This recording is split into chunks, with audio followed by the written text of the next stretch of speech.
Salut les gens, bienvenue sur la chaîne All Passion et bienvenue dans le Sud. Alors aujourd'hui je te fais pas un tuto bricolage mais plutôt une vidéo où je vais te montrer comment je vais construire, fabriquer une petite table basse pour mettre dans ma pièce où j'expose mes figurines.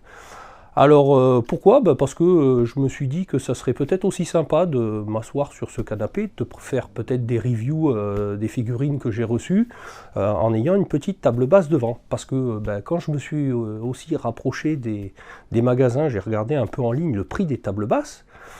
Bon alors soit tu as de la merde avec des trucs un peu en plastoc, soit après ça monte à des prix fous, alors que c'est quand même pas du bois noble, hein, c'est pas du noyer, c'est pas du chêne, ça reste du mélaminé. On parle de bois où la tablette de mélaminé en GSB de 2,40 m par 50, ça coûte 10-12 euros quoi.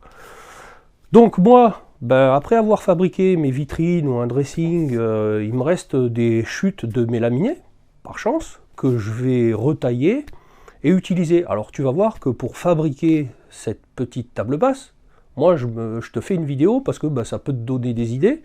Tu verras que moi, le plan que j'ai fait, il est assez simple. Hein. Il me faut 5 pièces de bois. Hein. Le dessus, des côtés, un petit bandeau pour la face avant et une étagère où je pourrais ranger mon fourbi, le micro, etc. Ça pourra te donner des idées, puis tu pourras faire avec toi. Je vais en profiter aussi pour te présenter des petits outils que j'ai quand tu bricoles le mélaminé comme ça. J'ai des petits outils, ne serait-ce que pour faire l'assemblage avec les tourillons, ou un outil aussi pour araser les champs quand tu mets de la bande thermocollante sur les champs des étagères. Tu vas voir, ça marche super bien, ça fait propre et ça coûte pas cher. Donc tout ça, je te mettrai le lien dans la description de la vidéo. Et puis, on va attaquer. Allez, c'est parti. Alors moi, pour redécouper mes planches de mélaminé, mes chutes, je vais utiliser ma scie plonchante Festool TS55. Bon, si toi, tu n'es pas équipé, tu peux aussi faire couper directement tes morceaux de bois à la découpe à ton GSB. Hein. Bon, moi, la table, je vais la recouper en 50 de large sur 1 mètre de long. Ce sera bien suffisant. Donc, je vais déjà m'occuper de retailler ça. Donc 1 mètre par 50. Bon, tu vois l'idée, ça c'est les chutes de mélaminé qui me restaient, tu vois, il m'en reste pas 10 000, hein, je crois qu'il m'en reste 3. Des tablettes en 50 de large, quand j'ai fait la vitrine pour mes figurines, eh bien ça va me servir pour faire les pieds. Alors, je sais pas combien ils mesurent de haut, tu vois, je crois que ça doit faire 48, quelque chose comme ça. Voilà, 48 et demi. Moi je vais les couper à 48, histoire, voilà l'idée, que ça me fasse les deux pieds de cette table basse de chaque côté. Et puis entre, je mettrai un bandeau avec une petite étagère et l'affaire sera réglée. Bon, je te rappelle, pour faire une coupe propre et surtout ne pas avoir d'éclat lorsque tu coupes, tu te mets sur 2 mm sur ta scie plongeante, enfin si tu en as une, hein, et tu fais une première passe en arrière, comme ceci.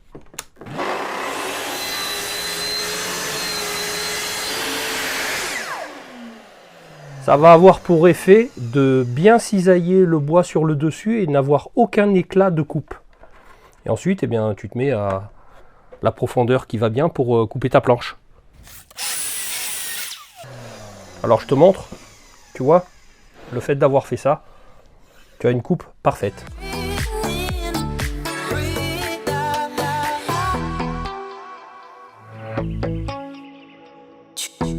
Bon, ensuite, je n'ai plus que 2 morceaux de bois à couper.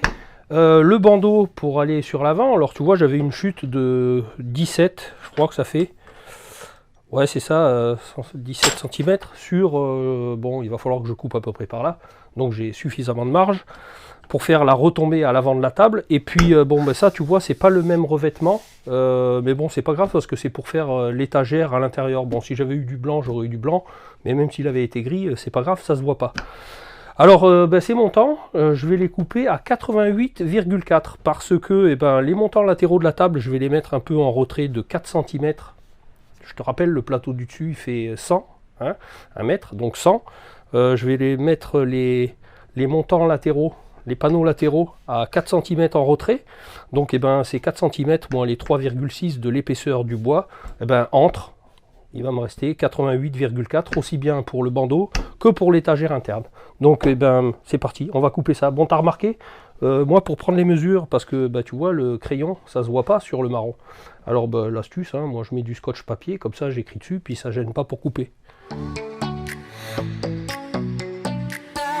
Bon alors si t'es pas outillé et que tu as décidé de faire couper tes morceaux de bois à la découpe du bois à ton GSB à côté de chez toi, on en est au même point. Voilà, il y a les 5 morceaux de bois, je te rappelle, le dessus, les 2 côtés, l'étagère et le panneau avant.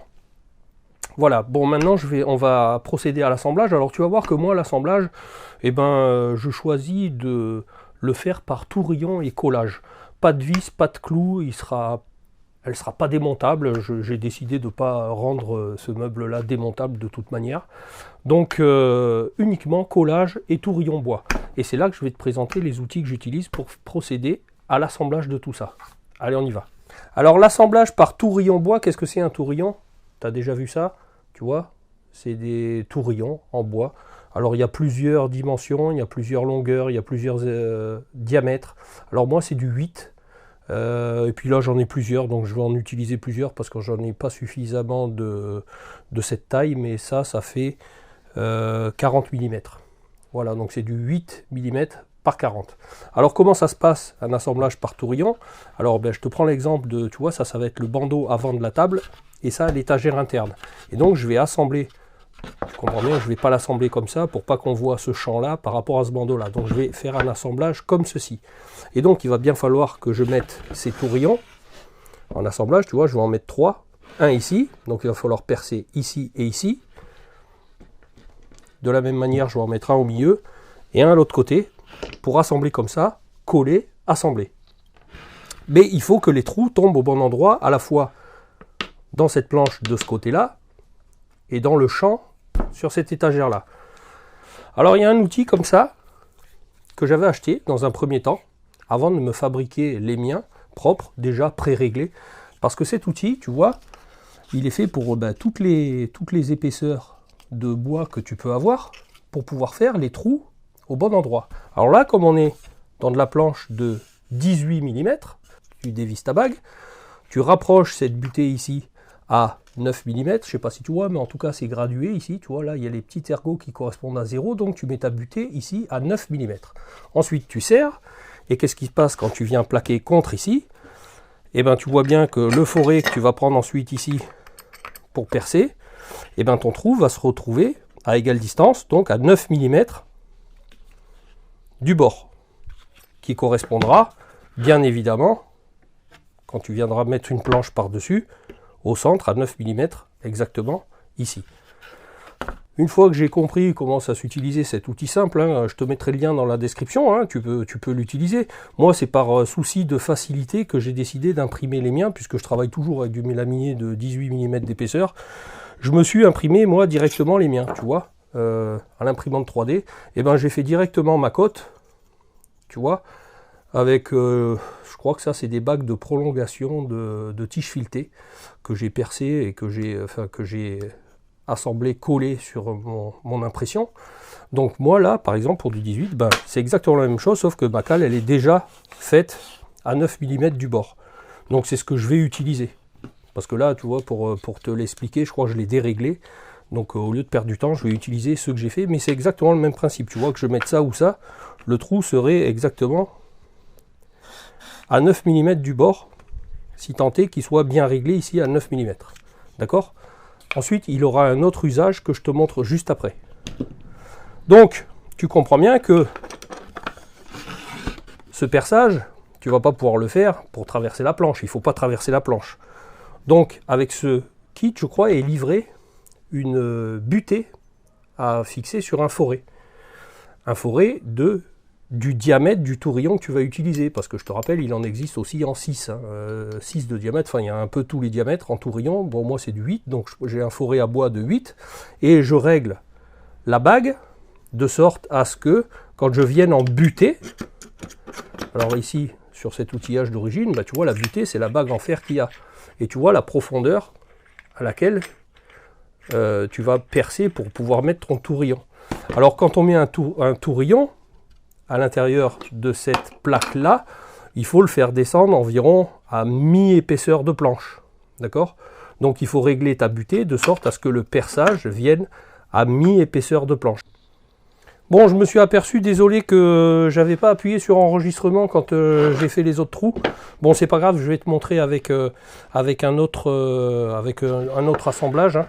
Bon, ben, comme tu peux voir, j'ai fait les trous dans les champs là, qui tombent en face de ces trous là, que je vais pouvoir assembler par tourillon. Bon, de toute façon, il en manque plein à faire. Hein. Il faut que je fasse aussi dans ces parties-là, dans les montants. Donc je vais te montrer sur un autre assemblage et puis je ferai le reste en off. Bon, tu te souviens, je pourrais très bien utiliser cet outil hein, pour faire mes trous sur le champ de cette manière-là. D'accord, en passant à travers le trou de 8 qui tomberait au milieu de ma pièce. Bon, je te rappelle, comme il est déréglé, j'utilise celle que j'ai faite moi. Donc je vais faire 3 trous sur le champ. Ici, tu vois, alors je la plaque comme ça. Et je fais mes trous. Alors une à peu près au milieu. Voilà. T'as vu, j'ai rien mesuré du tout. Je me suis juste assuré que la profondeur du réglage de la butée sur le forêt soit réglée par rapport à la profondeur du tourillon que je vais insérer. Moi, tu vois, le tourillon, il faut qu'il soit inséré des 2/3 à peu près quand c'est dans les champs. Bon, les trous dans mon panneau latéral sont faits. Je te rappelle que la planche fait 18 mm d'épaisseur, donc la moitié 9 mm. Donc si je veux que ma planche soit à 4 cm du bord, il faut que mon trait d'axe des trous que je vais devoir faire ici soit à 4,9 cm, hein, à 49 mm. Donc j'ai tracé un trait à 49 mm. Et maintenant, avec cet outil, comment tu crois que ça se passe? Eh bien, tu vois, sur les bords, je ne sais pas si tu vois ici, il y a des petits ergots qu'il va falloir venir placer sur le trait. Alors, tu vas aligner ta planche correctement avec ta planche du dessus. Là, tu vois. Par exemple comme ça. Je me l'aligne vers moi. Hein.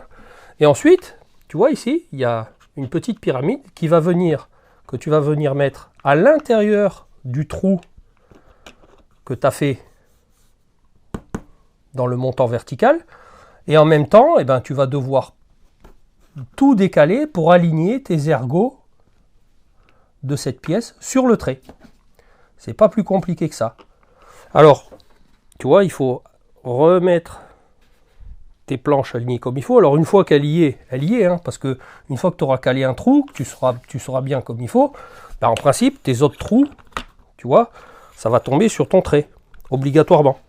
Alors bon, tu vois, c'est un peu de réglage à affiner au départ, mais une fois que tu es bon, tu mets 2 serre-joints pour tout bien fixer, et tu peux percer. Et c'est comme ça que les trous que tu vas faire là-dedans seront alignés avec les trous d'ici pour que tes 2 planches tombent bord à bord. Et ben je me suis fabriqué un autre petit outil comme ça, tu vois, avec un petit tourillon collé à l'intérieur, toujours le même principe, où moi je viens en buter ici, tu vois, et je viens aligner mes ergots sur mon trait. Alors bien sûr, tu penses à, tu vois, moi j'ai 2 forêts, un qui est fait pour régler la profondeur du tourillon à l'intérieur du champ, parce que là je te rappelle que c'est plus profond, que là il faut que tu t'arrêtes à mi-hauteur, hein. Donc moi je préfère utiliser 2 forêts, ça aussi, ça t'évite de régler à chaque fois la butée de profondeur, hein. Il suffit d'interchanger le forêt, et puis même moi d'habitude j'ai 2 visseuses, mais j'en ai une qui est sur un chantier là, et donc ben, j'en ai qu'une, donc je change, sinon avec 2 visseuses c'est encore plus rapide. Donc voilà, j'ai changé le forêt, et puis tu vois, maintenant je suis rebuté, j'ai mis 2 serre-joints comme ça, mes planches ne bougent pas. Et là, t'as pas à te soucier, tu déplaces ton outil, tu vas dans ton autre trou, tu vois, tu es bien aligné sur ton trait.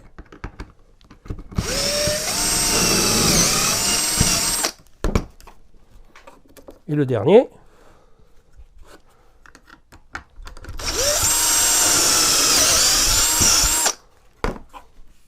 Et c'est fini. Donc je te rappelle, ça aurait été la même chose, hein.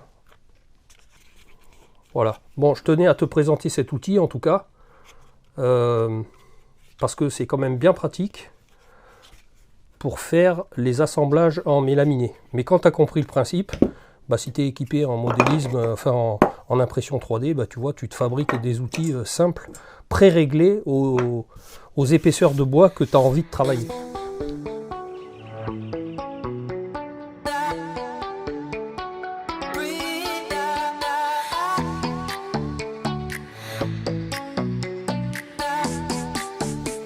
Bon, et bien maintenant vient le temps de l'assemblage du collage. Hein, tous les trous pour mettre les tourillons sont faits partout.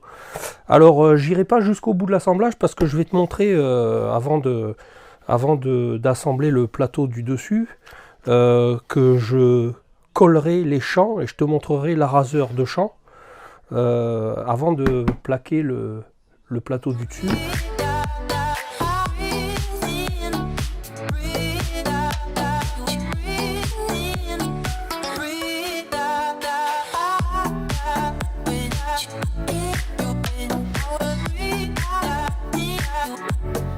Bon, alors comme je te disais, avant de poser le plateau sur la table, en attendant qu'elle sèche, on va coller les champs tout autour. Tu vois, alors j'ai mis le fer en chauffe, il vient de sonner, il est à température au maximum. Hein. Donc tu coupes la longueur qui te va bien. Alors, je le fais volontairement dépasser des deux côtés, en haut et en bas, parce que tu verras qu'avec l'outil, avec la raseur de champ, ça va aller très bien. Alors tu vois, le premier outil que j'ai à te présenter, c'est une guillotine qui va me servir à couper tout ce qui dépasse en dehors de l'étagère. Pas ce qui dépasse ici, hein, ce qui dépasse ici. Voilà, tu vois, je te montre, c'est une guillotine qui va venir pincer. Alors tu vois, tu positionnes la guillotine ici, bien embutée, et il suffit d'appuyer. Et ça vient couper à ras le champ qui dépasse. Alors le deuxième outil que je voulais te présenter, ça s'appelle un araseur de champ. Alors tu vois, il y a des flèches, c'est-à-dire qu'on doit couper dans ce sens-là. Et tu vas pouvoir couper les champs qui dépassent des deux côtés. C'est pour ça que je l'ai fait volontairement dépasser des deux côtés, parce que ça va te le couper et faire un léger biseau pour faire comme une étagère dont le champ est collé d'origine dessus. Et par pression comme ça, tu vas légèrement comprimer, tu vois, en mettant le truc comme ça, et tu vas tirer dans le sens de la flèche, et ça va couper automatiquement le champ en haut et en bas. Je te montre. Je pince, je plaque, et je tire.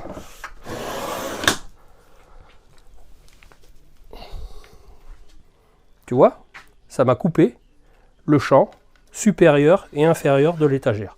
Alors je peux repasser encore une fois pour si jamais ça m'a pas tout enlevé. Et comme tu peux voir, eh ben c'est parfait comme neuf. Donc ça, je te mettrai le lien dans la description. J'ai trouvé ça, c'est Virutex qui fait ça, qui fait ces deux outils. Et je trouve ça juste fantastique, je tenais à te le présenter.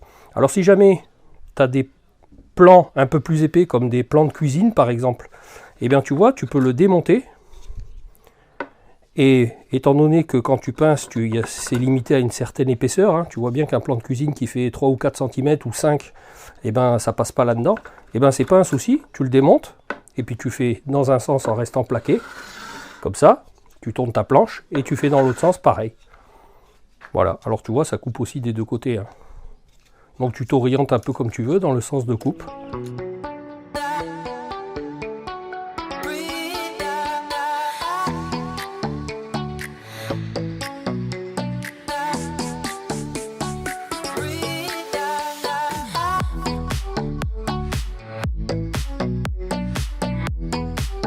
Bon voilà, le plateau supérieur est en place, tu vois, j'ai mis les serre-joints pour le coller fermement sur sa base. Il ne me restera plus qu'à mettre un couvre-joint, enfin un joint thermocollant sous les côtés sol, plus par finition, même si c'est pas le même marron, bon ça protégera toujours un petit peu. Voilà, une fois que c'est sec, je te reprends tout à l'heure.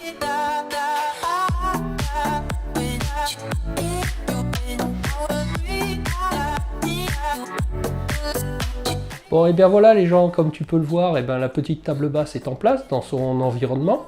Et puis moi, ben, ça va me permettre de pouvoir te recevoir dans ces conditions. Et pourquoi pas te proposer par exemple des reviews de figurines. Bon, et bien en tout cas, moi, au travers de cette vidéo, ben, j'étais content de te présenter une nouvelle fois des produits que j'ai utilisés, hein, ces 3 petits outils. Alors, le premier pour l'assemblage par tourillon. Bon, tu as vu, moi, je me suis fabriqué les miens avec mon imprimante 3D quand j'ai compris le principe.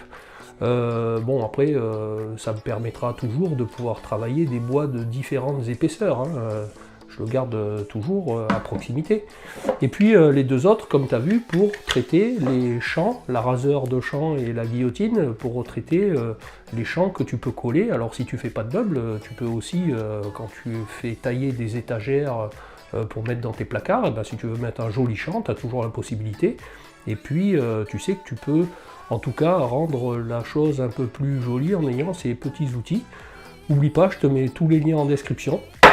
Bon, ben, si tu as trouvé ce petit projet sympathique et que ça t'a inspiré, je l'espère, eh bien tu me le témoignes et puis n'oublie pas de me le dire dans les commentaires comment tu trouves déjà cette petite table. Et puis ben, n'hésite pas à partager la vidéo. Je te rappelle aussi mon Instagram pour suivre un peu tout ce que je te présente. Si tu n'es encore pas abonné à la chaîne, ben, je t'encourage à le faire et puis surtout d'activer la cloche avec toutes les notifs pour pas manquer la prochaine vidéo qui devrait sortir incessamment sous peu. Je te rappelle, bientôt, la suite et fin du diorama de The Last of Us, que le montage est en cours, hein, ça ne saurait tarder à sortir, je pense en fin de semaine. Et puis écoute, tu peux toujours aller checker mes anciennes vidéos, tu trouveras peut-être de l'inspiration, ou en tout cas tu trouveras peut-être ça divertissant. Et puis ben, moi je te dis à bientôt pour une prochaine vidéo. Allez, salut les gens!